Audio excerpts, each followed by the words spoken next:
കേരളത്തിലെ തൃണമൂൽ കോൺഗ്രസിനുമൊപ്പം നിലമ്പൂരിൽ ഞങ്ങളുടെ സ്ഥാനാർത്ഥിയുടെ വിജയത്തിനുതകുന്ന പ്രവർത്തനങ്ങൾ കൂടുതൽ ശക്തമാക്കുവാൻ പ്രചോദനകരമാകുന്ന ഒരു സംഗതിയായിട്ടാണ് ഞങ്ങൾ കാണുന്നത്.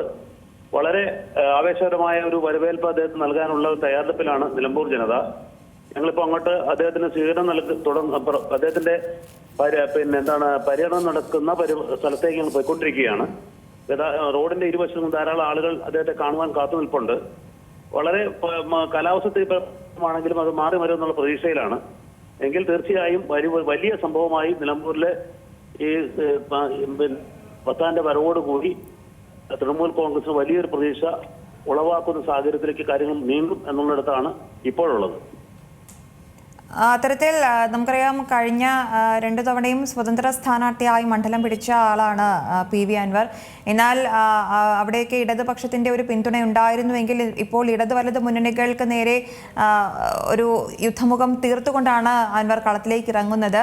അവിടെ പിന്തുണയുമായി ഒരു ദേശീയ പാർട്ടി എത്തുമ്പോൾ എങ്ങനെയാണ് നിങ്ങളുടെ ആവേശം?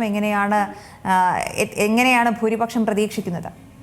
നേരത്തെ മത്സരിച്ചിട്ടുള്ളത് പലപ്പോഴും സ്വതന്ത്രനായിട്ടാണ്. അദ്ദേഹം 2011 മത്സരിച്ചപ്പോഴും അദ്ദേഹം 2011 ഏറനാട് അസംബ്ലി നിയോജകമണ്ഡലം ഒറ്റയ്ക്കായിരുന്നു. രണ്ടാമത് അദ്ദേഹം 2014 ലോക്സഭാ തെരഞ്ഞെടുപ്പിൽ മത്സരിക്കുമ്പോഴും ഒറ്റയ്ക്കായിരുന്നു. ഈ തെരഞ്ഞെടുപ്പുകളിലെല്ലാം അദ്ദേഹത്തിന്റെ കരുത്ത് തെളിയിച്ചതിനെ തുടർന്നാണ് 2016-ലും 2011-ലും 2021-ലും അദ്ദേഹത്തെ ഇടതുമുന്നണി പിന്തുണയ്ക്കുവാൻ തയ്യാറായി മുന്നോട്ട് വന്നത്. അദ്ദേഹത്തിന്റെ കഴിവും അദ്ദേഹത്തിന്റെ ജനങ്ങൾക്കിടയിലെ സ്വാധീനവും കണക്കിലെടുത്തുകൊണ്ടാണ്. തീർച്ചയായും PV അൻവറിന് ഒരു സ്വതന്ത്ര പരിവേഷത്തോടൊപ്പം തന്നെ ഒരു ദേശീയ രാഷ്ട്രീയ പ്രസ്ഥാനത്തിന്റെ പിൻബലം കൂടെ വന്നപ്പോൾ അദ്ദേഹം ഉയർത്തിയ വിഷയങ്ങളിൽ ഒരു ദേശീയ ശ്രദ്ധ ഉണ്ടായി വന്നു എന്നുള്ളിടത്താണ് ഇപ്പോഴുള്ളത്. സ്വാഭാവികമായും ഈ തെരഞ്ഞെടുപ്പിൽ ഒരു ദേശീയ കക്ഷിയുടെ ഭാഗമായ PV അൻവറിന് ഒരു വലിയ പിന്തുണയിൽ അദ്ദേഹം വൻ ഭൂരിപക്ഷത്തിൽ തെരഞ്ഞെടുക്കപ്പെടുമെന്നാണ് തൃണമൂൽ കോൺഗ്രസ് പ്രവർത്തകരെല്ലാം വിശ്വസിക്കുന്നത്. അത് തന്നെയാണ്. നമ്മൾ സാധാരണ ഒരു ത്രികോണ പോരാട്ടമാണ് കാണുന്നതെങ്കിൽ ഇവിടെ ഒരു 4ാം മുന്നണിയുടെ ഒരു ഉദയം കൂടിയാണെന്ന് തോന്നിപ്പിക്കും വിധമാണ് പ്രചാരണ പരിപാടികളൊക്കെ തന്നെ സംഘടിപ്പിക്കുന്നത്. അത്തരത്തിലൊരു 4ാം മുന്നണിയുടെ ഒരു ഉദയം അതിൻ്റെ ഒരു പ്രാധാന്യം തന്നെയാണോ ഇവിടെ വിളിച്ചു പറയുന്നത്? ഈ ഭരണപക്ഷത്തിനെതിരെയും പ്രതിപക്ഷത്തിനെതിരെയും എന്തൊക്കെ കാര്യങ്ങളാണ് നിങ്ങൾ ആയുധമാക്കുന്നത്? അല്ല, ഞങ്ങൾ ഈ തെരഞ്ഞെടുപ്പിൽ മത്സരരംഗത്ത് നോമിനേഷൻ കൊടുത്തപ്പോൾ ആദ്യമേ മാധ്യമങ്ങളെല്ലാം പറഞ്ഞത് അൻവർ പിൻവലിക്കാൻ എന്നാണ്. അൻവർ പിൻവലിക്കാൻ വേണ്ടി പത്രിക കൊടുക്കുമെന്ന് പറഞ്ഞു. ഏതാണെങ്കിലും ഞങ്ങളുടെ പാർട്ടി തീരുമാനിച്ചത് 10-ാം തീയതിക്ക് ശേഷം പ്രചരണരംഗത്ത് സജീവമാകുക എന്നുള്ളതാണ്. 10-ാം തീയതിക്ക് ശേഷം ഞങ്ങൾ പ്രചരണരംഗത്ത് സജീവമായി ജനങ്ങളെ കണ്ട് വോട്ടഭ്യർത്ഥിക്കാനും അഭ്യർത്ഥനകൾ ജനങ്ങളുടെ മുന്നിൽ സമർപ്പിക്കുവാനും വേണ്ടി ഞങ്ങളുടെ പ്രവർത്തകർ രംഗത്തിറങ്ങി.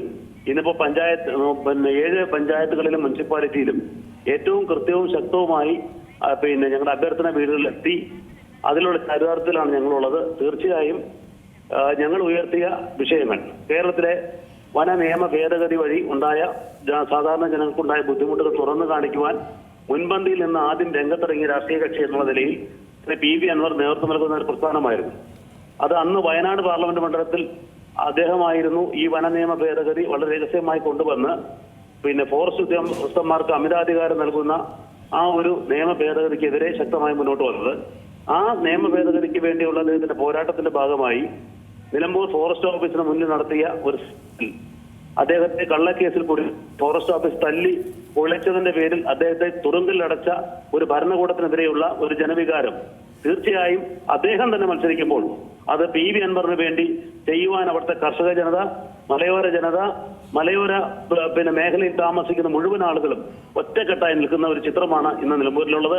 മാത്രമല്ല, ഈ പാവങ്ങൾക്ക് കുട്ടികളെ സ്കൂളിൽ അയക്കുവാനോ അല്ലെങ്കിൽ സ്വൈര്യമായി ജീവിക്കാനോ കഴിയാത്ത സാഹചര്യമുണ്ട്. അവർക്കൊപ്പം ഒരു ഫോറസ്റ്റ് ഉദ്യോഗസ്ഥ അതിക്രമങ്ങൾക്കെതിരെ പൊരുതുന്ന ഒരു ശക്തനായ തേരാളിയെ തെരഞ്ഞെടുപ്പിൽ വിജയിപ്പിക്കേണ്ടത് ആ ജനതയുടെ ആവശ്യമാണ് എന്നുകൂടി കണ്ടാണ് അവർ ഈ തെരഞ്ഞെടുപ്പിൽ PV അൻവറിനെ പിന്തുണയ്ക്കുന്നത്. തീർച്ചയായും മലയോര ജനതയുടെ ഒരു വലിയ പിന്തുണ അദ്ദേഹത്തിനുണ്ടാവും. ഒപ്പം തന്നെ കേരളത്തിലെ മതേതര മനസ്സുകൾ പൂർണ്ണമായും PV അൻവറിനൊപ്പം നിൽക്കുന്ന ഒരു സ്ഥിതിവിശേഷമുണ്ട്.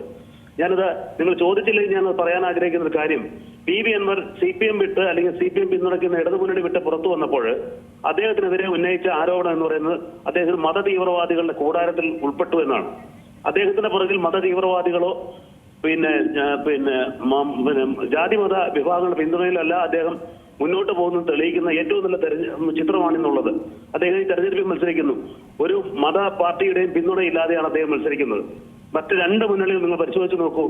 മതേതര കക്ഷികൾ അല്ലാത്ത മതവിഭാഗങ്ങളെ പ്രതികരിക്കുന്ന കക്ഷികൾ എന്ന് പറഞ്ഞാൽ PDPയും ഒപ്പം തന്നെ ജമാഅത്തെ ഇസ്ലാമിയുടെ രാഷ്ട്രീയ പ്രസ്ഥാനമായ വെൽഫെയർ പാർട്ടിയും എല്ലാം പിന്തുണയ്ക്കുന്ന രണ്ട് മുന്നണികൾ. ആ മുന്നണികൾക്കെതിരെ ഒരു മതേതര മുഖത്തോടു കൂടിയാണ് ശ്രീ PV അൻവർ എന്ന് മത്സരിക്കുന്നത്. തീർച്ചയായും PV അൻവറിന് മതേതര വോട്ടുകൾ ലഭിക്കും. വന്യജീവി ആക്രമണത്തിൽ ഭീതിയോടെ ജീവിക്കുന്ന, വനാതിർത്തിയിൽ ജീവിക്കുന്ന മലയോര കർഷകർ, അതോടൊപ്പം സാധാരണക്കാരായ ആളുകൾ, അവരുടെ എല്ലാം പിന്തുണ അൻവർ ഉണ്ടാകുമെന്നാണ് ഞങ്ങൾ കരുതുന്നത്. ഏറ്റവും പുതിയ വാർത്തകളും വിശേഷങ്ങളും വിരൽത്തുമ്പിലറിയാൻ സീ മലയാളം ന്യൂസ് എല്ലാ ഡിജിറ്റൽ പ്ലാറ്റ്ഫോമുകളിലും ലഭ്യം.